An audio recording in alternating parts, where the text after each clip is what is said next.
monde, j'espère que vous allez bien. Je suis absolument ravie de vous retrouver aujourd'hui dans une vidéo point lecture.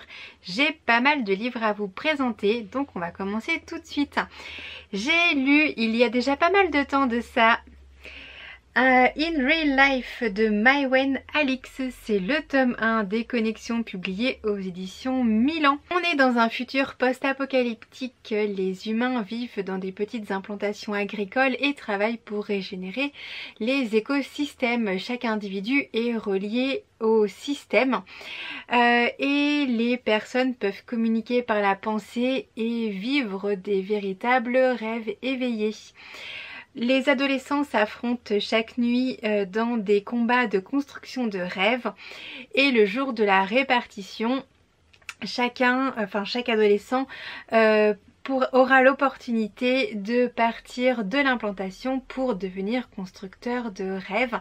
Lenny fait partie de ces adolescents et c'est une des meilleures. Il s'agit ici d'un roman dystopique qui est typique.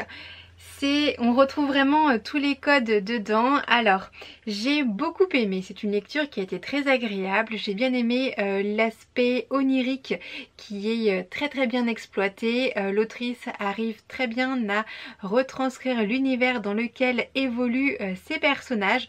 C'est un univers qui est quand même un petit peu complexe. Vous vous en doutez, Lenny fait partie des meilleures... je vais pas dire constructrice, mais c'est des meilleurs bâtisseurs de son époque. Donc elle, son rêve, c'est de quitter son implantation et bien de consacrer sa vie à la construction de rêves. Bien évidemment, rien ne va se passer comme prévu et j'ai trouvé que c'était assez intelligent. J'ai eu l'occasion de rencontrer Maïwenn Alix dans une librairie lors d'une rencontre soirée dédicace. C'était hyper bien, hyper intéressant. J'ai beaucoup aimé l'entendre parler, raconter son livre et notamment j'ai adoré ce qu'elle a fait, ce qu'elle a créé avec le personnage de Lenny qui est une jeune fille, une jeune femme qui est très forte, très optimiste, qui a de véritables valeurs, qui croit tout simplement en l'humanité. Et elle ne se laisse pas faire. Moi, c'est vraiment le caractère que j'aime énormément. Alors l'autrice, elle malmène quand même un petit peu ses personnages. Et ça, j'adore les auteurs qui sont comme ça un petit peu sadiques. Le concept des rêves éveillés est hyper bien exploité. C'est quelque chose qui est... moi c'est la première fois que je lisais quelque chose comme ça. J'ai adoré me plonger dans cet univers. Alors, même si j'ai trouvé qu'au début il y avait quelques longueurs, quelques répétitions dans les phrases, mais bon c'est assez vite oublié. Il y a davantage d'action dans la deuxième partie du livre et ça j'ai vraiment beaucoup aimé. J'étais d'ailleurs davantage dans le livre, dans la deuxième partie. Il y a également une romance qui est assez évidente, mais... je tiens à préciser, à souligner, à surligner également qu'il n'y a pas de triangle amoureux et ça fait un bien fou parce qu'on n'en peut plus de ces livres avec des triangles amoureux. Alors ça n'est pas un one shot puisque la suite va sortir le 12 juin et je compte continuer cette série qui me plaît énormément. En mars j'ai également lu Surtout pas toi, c'est un recueil de 6 nouvelles publiées aux éditions Harlequin dans leur collection EH. On retrouve donc une nouvelle d'Emily Blaine, de Juliette Bonte, de Nathalie Charlier, de Fleur Anna, de Louisa Méonis et d'Alana Scott. Alors la thématique en fait principale, la thématique générale plutôt de ce livre, ce sont les amours interdit. J'ai lu ce livre en lecture commune avec Elodie de la chaîne Elliot et ses livres. Je vous mets bien évidemment son lien, le lien vers sa chaîne dans la barre d'infos. Et alors ça a été une lecture assez épique puisque en fait très clairement moi j'avais acheté ce livre pour la nouvelle de Fleur Anna car je ne sais pas mais je vais vous le redire si vous ne le savez pas non plus. j'adore Fleur Anna, j'adore ce qu'elle fait, j'adore sa plume, bref, j'adore. Et eh bien je me suis dit que ce serait également l'occasion de découvrir d'autres autrices, puisque il n'y en avait pas beaucoup que je connaissais dans ce livre. Je vous avais déjà présenté ce livre dans mon book haul du mois, enfin pas du mois, du salon du livre. Alors, c'est une lecture, je vais pas dire en demi-teinte, mais oui, on peut dire ça. Les nouvelles, c'est toujours un petit peu casse-nénette. Oui, c'est une expression de mamie. C'est pour toi Elodie. C'est toujours un petit peu, voilà, on sait pas vers quoi on s'engage. Moi, c'est pas spécialement un genre que j'aime, mais bon, c'était l'occasion. Et bien sur les 6, il y en a 3 que j'ai vraiment adoré. C'était des gros coups de cœur. Et les autres, eh bien, je les ai un petit peu moins aimés, puisque en fait on s'est retrouvé avec encore des gros clichés au niveau des romances. Et en ce moment je lis pas mal en fait de romances. Et parfois en fait on revoit toujours les mêmes choses qui reviennent. Voilà. Si vous lisez des romans, je pense que vous voyez de quoi je parle. Bref, j'ai passé un bon moment de lecture, même si ça n'a pas été transcendant. En tout cas, on a vraiment bien rigolé avec Elodie en lisant ce livre. Enfin voilà, il y a eu une nouvelle où, pour tout vous dire, j'étais partie courir et en même temps que je courais, Elodie lisait une nouvelle et on s'envoyait des messages. Alors en courant... c'était pas le bon plan parce que mon téléphone m'a dit que j'avais marché, que j'avais pas couru, enfin bon, bref. Mais c'était vraiment un super moment que j'ai passé avec elle. Voilà ce que je peux vous dire de ce livre. En tout cas, j'ai quand même passé un bon moment puisque je lui ai attribué et je suis obligée de lire mon carnet avec les notes, la note de 4 sur 5 parce qu'il y a vraiment des 3 nouvelles qui m'ont énormément plu. Et ben voilà, si vous aimez les nouvelles et les romances, allez-y. Et si vous avez lu ce livre, n'hésitez pas à me dire ce que vous en avez pensé dans les commentaires. On continue avec les romances et cette fois-ci il s'agit de Will You Play d'Alicia Garnier et c'est publié aux éditions Harlequin dans leur collection et H. J'ai adoré ce livre. Dawn et Gareth sont amis depuis l'enfance. Dawn est galliériste et Gareth travaille avec elle. Un jour, enfin ils ont tout partagé en fait depuis qu'ils sont enfants, sauf qu'un jour, eh bien Dawn tombe sous le charme du beau Josh et elle voit en lui le partenaire de vie, l'homme idéal. Et bien évidemment, ça ne va pas vraiment plaire à Gareth qui a envie de lui ouvrir les yeux sur cet homme. Très sincèrement, au début de ma lecture, j'ai eu l'impression de lire un livre qui ressemblait en beaucoup de points au film avec Guillaume Canet et Marion Cotillard, Jeu d'enfant, puisqu'il y a une histoire de dare, ça veut dire est-ce que tu oses faire ça, voilà. Mais finalement c'est vraiment au début du livre, puisqu'après on passe totalement à autre chose. On a plusieurs points de vue au niveau des narrateurs, on a le point de vue de Dawn et le point de vue de Gareth, on a également des flashbacks dans la narration sur des éléments clés de leur enfance à tous les deux. J'ai adoré, j'ai vraiment adoré. Alors j'ai adoré le personnage de Gareth. Voilà, moi je veux bien un Gareth comme meilleur ami, mais pas plus. Mais le personnage de Dawn m'a parfois un petit peu énervée parce que je l'ai trouvée un petit peu naïve. On a envie de la secouer et de lui dire mais ouvre les yeux. Voilà. Y a eu ça qui m'a un petit peu gênée. Mais il n'empêche que ce sont deux personnages auxquels on peut s'identifier, c'est Monsieur et Madame Tout-le-Monde. Voilà, c'est pas un milliardaire, c'est pas une star de musique, bon bref, c'est vraiment Monsieur et Madame Tout-le-Monde. Et ça, moi j'aime quand je lis une romance, que ce soit des personnages comme ça. Après, on se retrouve non pas avec un triangle amoureux, mais avec un je ne sais trop quoi, puisque comme Dawn ne voit pas que Gareth est très attiré par elle. Gareth va se mettre avec la collègue de Dawn et Dawn sera avec Josh. Enfin voilà, vous avez compris, c'est un petit peu compliqué au niveau des sentiments. Mais bon, mis à part ça, j'ai passé un excellent moment de lecture. La plume est hyper addictive. Il n'est pas hyper long hein, comme livre, mais il se lit vraiment très très bien, très vite. Bref, je vous le conseille si vous aimez la romance. Voilà, c'est vraiment une excellente surprise pour moi. Je continuerai bien évidemment de suivre les publications d'Alicia. Si vous ne savez pas, c'est la booktubeuse, blogueuse, enfin bon bref. C'est Moody Take a Book, je vous conseille également toutes ces vidéos si vous ne les connaissez pas. Moi je suis fan de ce qu'elle fait.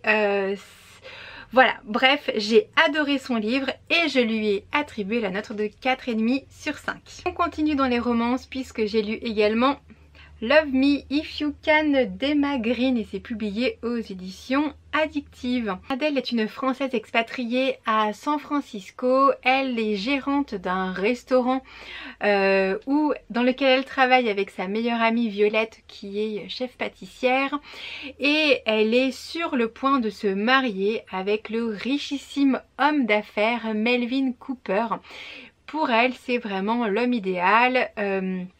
Tout se passe hyper bien, ils sont en train de commencer à préparer le mariage, mais voilà, sa vie va un petit peu être chamboulée parce que le beau Damon Lennox va débarquer avec sa moto, ses tatouages et il va jeter son dévolu sur elle. Je découvre avec ce livre la plume du duo d'autrices Emma Green et je dois dire que j'ai quand même pas mal accroché avec leur style d'écriture, même si je crois que ça fait, enfin, ce livre-là est une de leurs premières publications. Il n'empêche que j'ai passé un bon moment parce qu'il y a plus de 300 pages. Alors c'est pas non plus un livre qui est énorme mais il se lit relativement vite. Mais pour moi j'ai retrouvé en fait des clichés de la romance avec un triangle amoureux, un homme richissime, un bad boy. Bref, il y avait comme ça une petite liste en fait de clichés et bon, c'est pas ce que j'aime, ça m'a un petit peu déçue. Mais j'ai énormément accroché avec le caractère de Damon. Donc le beau motard, enfin le motard sexy comme on l'appelle dans le livre, parce il est vraiment fort en fait, il est hyper charismatique, il dégage quelque chose même à travers les lignes et j'ai adoré, voilà, il est là et bon il séduit Adèle et c'est pas un lourdingue en fait. Voilà, c'est ça que j'ai aimé dans ce personnage là. Par contre Adèle, je l'ai trouvée hyper naïve et ça m'a vraiment dérangée parce que je me suis dit mais comment elle fait pour rester avec un gars comme Melville? Vraiment, je ne comprenais absolument pas. Le gars, il part, il la traite comme de la merde. Enfin bon bref, moi c'est pas du tout mon truc et je sais pas comment elle a fait pour rester aussi longtemps avec lui. Donc le personnage d'Adèle m'a quand même un petit peu énervée sous certains aspects. Après il y a les personnages secondaires et là c'est vraiment un gros plus à l'histoire. Il y a le personnage de Violette, donc la meilleure amie d'Adèle qui est chef pâtissière et elle a du répondant, elle est hyper piquante. Bref, j'ai adoré. D'ailleurs la suite, enfin le tome compagnon de Love Me If You Can, c'est Kiss Me If You Can, que je prévois de lire au mois d'avril. Et c'est centré sur le personnage de Violette, mais également le personnage de Blake Lennox qui est le cousin, frère, enfin bon, c'est le cousin de Damon. Et pareil, voilà, on sent qu'il a également du répondant, donc je me languis de lire cette suite, ce tome compagnon. J'ai passé un agréable moment de lecture. Il y a quand même pas mal de parties, de descriptions, voilà, d'érotisme dans ce livre. Parfois, pour moi, c'était un petit peu trop parce que je voyais pas trop ce que ça apportait à l'histoire. Mais c'est surtout pour vous dire que c'est quand même pour un public averti. Voilà, en tout cas j'ai quand même bien accroché avec ce livre puisque je lui ai attribué la note Oui, je regarde toujours mon petit carnet. De 3 sur 5, c'était une lecture qui était agréable, une bonne entrée en matière pour découvrir Emma Green. J'ai une lecture commune qui est également prévue au mois d'avril. Voilà, donc je vais continuer à découvrir ce duo d'autrices. J'ai également lu Mortina, l'odieux cousin de Barbara Cantini. C'est publié aux éditions Albin Michel Jeunesse. J'adore Mortina. Je vous avais présenté le tome 1. Là, il s'agit donc du tome 2 pour vous montrer les graphismes. Voilà. Mortina, c'est une petite fille zombie qui habite avec sa tante et cette fois-ci, eh bien, il y a son cousin qui arrive pour des vacances. Sauf que son cousin est juste ignoble, il est une personnalité horrible et quand on dit qu'il est odieux, c'est qu'il est très odieux. C'est un euphémisme du juste dire odieux. Non, il est très antipathique aussi. Bref, il arrive chez elle et puis subitement sa tante disparaît. Et les amis de Mortina arrivent également chez elle et parce que sa tante a envoyé des invitations à tout le monde, mais sa tante est introuvable, une de ses amies disparaît également. Bref, il y a quand même beaucoup de mystères dans ce livre et j'ai adoré l'histoire. Mortina est toujours hyper craquante. Bref, c'est vraiment une série que je vous conseille. Je l'ai même limite préférée en fait au tome 1 qui était quand même un tome assez introductif. Là on voit plus Mortina évoluer chez elle avec ses amis, on en découvre un petit peu plus sur elle, un petit peu plus sur son caractère. Et elle ne se laisse pas faire, hein. Vraiment avec son cousin, voilà, elle est sympa mais faut pas non plus trop la chercher. Pareil, j'ai trouvé que la tante était... pour moi c'est vraiment un autre personnage qui est hyper important dans l'histoire. C'est un personnage central. Les amis, j'ai aimé en apprendre davantage sur eux, il y en a quand même beaucoup, hein. Elle a beaucoup d'amis. Et dans les illustrations, il y a énormément d'humour. Alors je m'entends, hein. Enfin moi c'est quelque chose qui me fait mourir de rire. Voilà, juste pour vous montrer les premières. Vous l'aurez compris, c'est un véritable coup de cœur que j'ai eu pour ce second tome que j'ai trouvé génial. Barbara Cantini est à la base illustratrice et très sincèrement ça se voit. Voilà. Si vous aimez les livres de littérature jeunesse, je ne peux que vous le conseiller. Il est hyper court, hein. Il fait une 50aine de pages, mais je prendrai plaisir à le relire car il est hyper sympa. Je termine ce petit point lecture avec deux mangas. On a donc Sleeping Sharon, le tome 2 de Sayaka Moji et c'est publié aux éditions Komiku. On est dans un conte hyper morbide. En fait, c'est un petit prince qui est arrivé dans une maison et la maîtresse de maison s'appelle Sharon. Et ce petit prince est bien particulier. Et il est amnésique, en fait, il a oublié son passé et Sharon est là pour lui rappeler qui il était. Voilà en gros de quoi ça parle. Alors j'aime bien ce manga en fait. Je trouve les couleurs de la couverture hyper attirantes, hyper belles. Et par contre quand on lit l'intérieur, oh bah là c'est glauque. À un moment je me suis fait ouf. Enfin voilà, il est...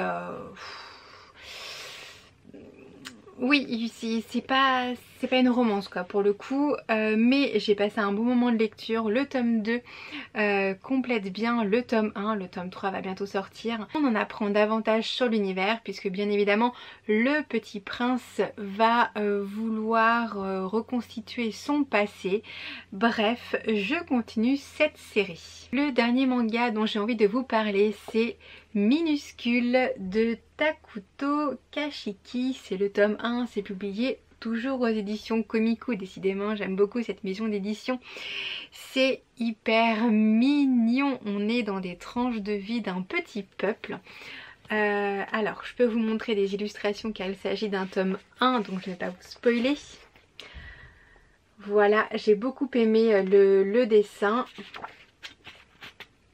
On est avec deux amies qui habitent dans un tronc d'arbre dans la forêt. Elles se déplacent à dos de scarabées, construisent des tentes avec des feuilles et bien on suit leur vie quotidienne en fait, et c'est quelque chose que j'ai vraiment beaucoup aimé.